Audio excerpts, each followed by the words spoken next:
Jungkook, তোমাকে না বলেছি তুমি অন্য কোনো মেয়েদের সাথে কথা বলবে না? 100 বার বলবো, 1000 বার বলবো।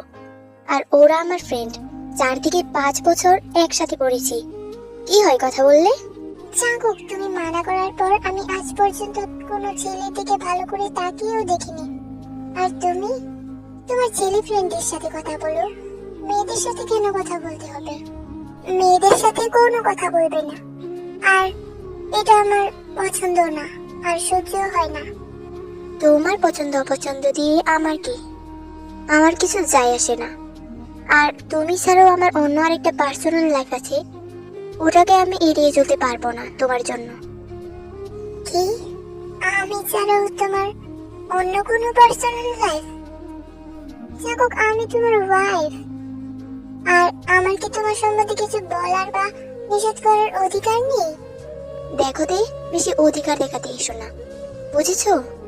সরি জাঙ্কুক, ক্ষমা চাই, ক্ষমা করে দিও। জাঙ্কুকের কথাই তে খুবই কষ্ট পাই। তে ভাবতেও পারেনি জাঙ্কুক তাকে এরকম কথা বলবে বা বলতে পারে।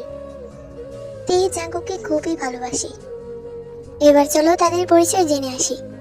আমাদের গল্পের নায়ক জিয়ন জাঙ্কুক, বাবা মায়ের একমাত্র আদরের সন্তান। আর আমাদের গল্পের নায়িকা কিম তেহিয়ং। ছোটবেলায় তে তার বাবা মাকে হারিয়েছে। তারপর থেকেই তার কাকা কাকির অত্যাচারে বড় হয়েছে। জাঙ্কুক আর তের বিয়ে হয়ে গেছে। তারা দুইজনে ভালোবেসে বিয়ে করেছে। জাঙ্কুক পড়াশোনা শেষ করতে পারলেও তের পড়াশোনা করার সুযোগই হয়নি। তের গায়ের রঙও কালো, কিন্তু জাঙ্কুক খুবই সুন্দর। এটা নিয়ে তে জাঙ্কুকে অনেকবার বলেছে যে সে তার যোগ্য না, জাঙ্কুক আরো ভালো মেয়ে ডিজার্ভ করে। কিন্তু জাঙ্কুক তেকে প্রতিবারই থামিয়ে দিয়ে বলেছে যে, দেখো তে, ভালোবাসা গায়ের রং কিংবা যোগ্যতা দিয়ে হয় না, আমি তোমাকে ভালোবাসি, এটাই বেশ। তে জাঙ্কুকের কথায় তখন খুবই খুশি হতো। কিন্তু কিছুদিন ধরে জাঙ্কুক তের সাথে কিরকম যেন আচরণ করছে। এই তো একটু আগেই তো তোমরা দেখলে সবাই। যাই হোক, চলো গল্পে ফেরা যাক। রাতে বিছানায় তে আর জাঙ্কুক শুয়ে আছে। তে জাঙ্কুকের মুখের দিকে এক দৃষ্টিতে তাকিয়ে আছে। জাঙ্কুক বলল, এইভাবে আমার মুখের দিকে তাকিয়ে আছো কেন? তে বলল, আচ্ছা জাঙ্কুক, ধরে নাও আমি নেই, তুমি কি আমাকে ছাড়া থাকতে পারবে? জাঙ্কুক বলল, কেন, কোথায় যাবে তুমি? তে বলল, এই ধরে নাও, মানুষ এই আছে এই নেই, মানুষের কখন যে কি হয়ে যায় সেটা তো আর বলা যায় না। তাই বলছি, থাকতে পারবে আমায় ছাড়া? এইসব তুমি কি বলছো তে? ঘুমোও তো। মনে পড়বে আমায় জাঙ্কুক? না, একটুও মনে পড়বে না। আমি তোমার যোগ্য না, তাই না জাঙ্কুক? এসব কথা এখন রাখো, আমার এসব একদম ভালো লাগছে না। এটা বলেই জাঙ্কুক অন্য পাশে ফিরে যায়। তের কথাগুলো কেন যেন জাঙ্কুকের বুকে গিয়ে বিঁধছে। খুব খারাপ লাগছে তের কথাগুলো। তারপর জাঙ্কুক ঘুমিয়ে যায়। সকালবেলা জাঙ্কুক ঘুম থেকে উঠেই দেখতে পায় তে তার দিকে এক দৃষ্টিতে তাকিয়ে আছে। তের চোখ দুটো লাল হয়ে গেছে। দেখে মনে হচ্ছে যে সারা রাত ঘুমায়নি সে, সারা রাত জেগে জেগে কান্না করেছে। জাঙ্কুক বলল, কি ব্যাপার, সারা রাত ঘুমোওনি নাকি? হ্যাঁ, ঘুমাইছি তো, এই তো উঠলাম। জাঙ্কুক জানে তে তাকে কখনোই মিথ্যা কথা বলে না, সেটা যে কোনো সময়ই হোক।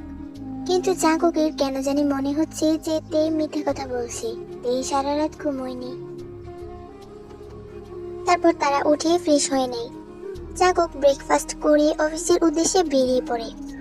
আগে জাঙ্কুক অফিসে যাওয়ার আগে তের কপালে একটা করে চুমু দিয়ে যেত, আবার আসার পর একটা করে চুমু দিত। রাতে ঘুমানোর আগে তের সাথে দুষ্টুমি করত, খুনসুটি করত। কিন্তু এখন জাঙ্কুক সেসব কিছুই করে না, যা তেকে খুব পোড়ায়, বড্ড কাদায় তেকে।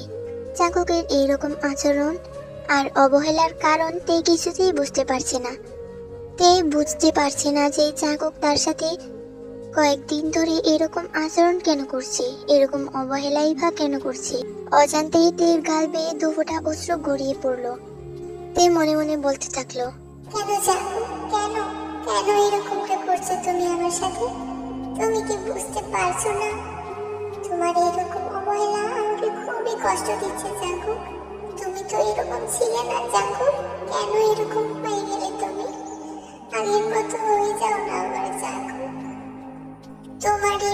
পরিবর্তন আমার সহ্য হচ্ছে না জাগো। হয়ে যাও না আগের মতন। ছোটবেলায় বাবা মাকে হারিয়েছি, তারপর থেকে কাকা কাকির অত্যাচারে বড় হয়েছি, আর তুমিও এখন এরকম করছো। কেন করছো জাগো? আমি তো তোমাদের সবার কাছে একটু ভালোবাসাই চেয়েছিলাম জাগো, কেন করছো? হঠাৎ তের মাথাটা ঘুরে উঠল। দুপুরবেলায় কলিং বেলের শব্দে তে দরজা খুলে দিল। দরজা খুলতেই দেখতে পাই জাঙ্কুক দাঁড়িয়ে আছে, আর তার সাথে একটা মেয়ে দাঁড়িয়ে আছে। তে জাঙ্কুকের সাথে একটা মেয়েকে দেখে খুবই কষ্ট পাই। জাঙ্কুক বলে, আমাদেরকে কি এখানেই দাঁড় করিয়ে রাখবে নাকি ভেতরে ঢুকতে দেবে? তে সরে দাঁড়ালো।